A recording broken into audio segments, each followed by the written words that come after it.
Жетім қозы. Жұма намазын оқығалы тұрғанбыз. Оң жағымда тұрған қарияның оң жағында бір кісілік орын бос қалған болатын.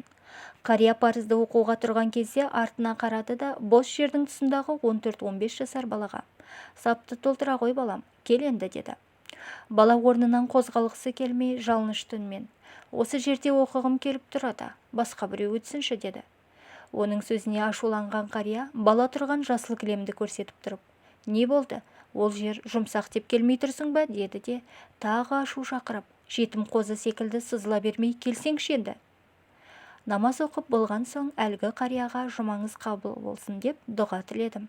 Артында тұрған бала да оған ерекше құрмет көрсетіп, екі қолдап қолын алды.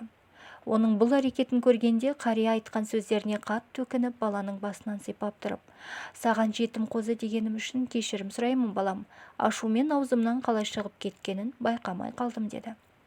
Сол кезде баланың көзіне жас үйірілді. Басын жерге қаратып тұрып: "Сіздің сөзіңіз орынды еді ата. Анам дүниеден өткенде сол кілемге орап ақтық сапарға шығарып салған болатын. Мен сол жерде сәждеге жығылғанда мені анам құшағына алғандай күй кешкендей болам".